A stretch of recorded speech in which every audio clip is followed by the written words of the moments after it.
বন্ধুরা, আজকে দেখি আমার মন্দিরের পেছনে প্রচুর লোম উঠছে। বুঝতে পারছি না ওটা কিসের লোম। তারপরে ভাবলাম যে কিসের লোম, এত লোমগুলো এত কিসের এত উঠছে, পাখা চলছে তো তাই জন্য এত লোম উঠছে, একদম পর্দা টর্দা ভর্তি হয়ে গেছে।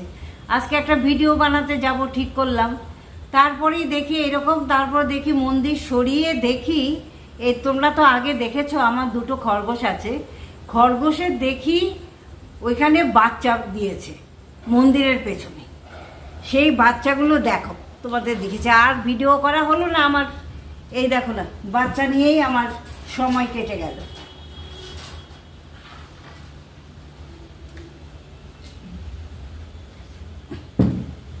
এই দেখো 5খানা বাচ্চা দিয়েছে।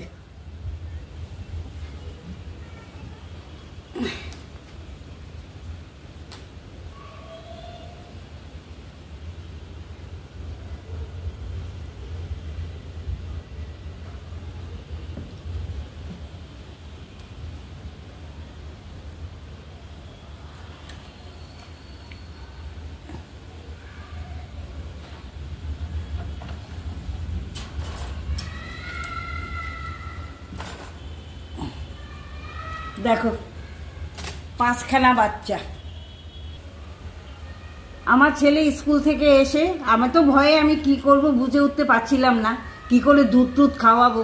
তারপর দেখি আমার ছেলে স্কুল থেকে এসে সিরিঞ্জ দিয়ে দুধ খাইয়ে দিল।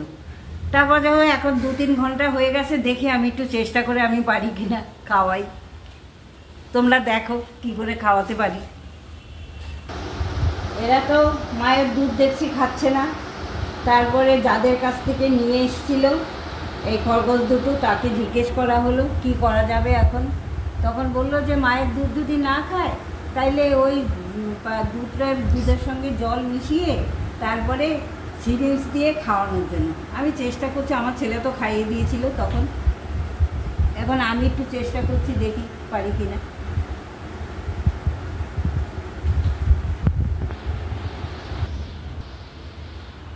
দেখো দেখি চেষ্টা করি খাওয়াতে পারি কিনা।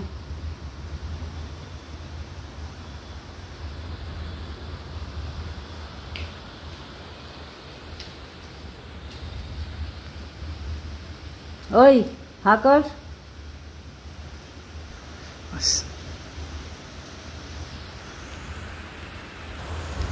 আমি পারলাম না গো খাওয়াতে।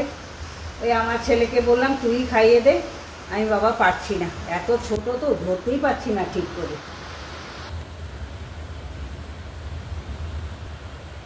আমি একটু খাইয়েছি, কিন্তু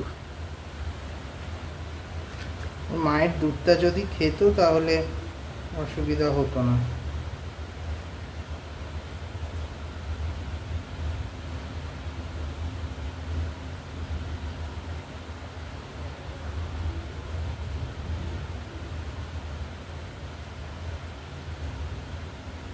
ওরা যে জন্মেছে এখনো পর্যন্ত 24 ঘন্টা হয়নি।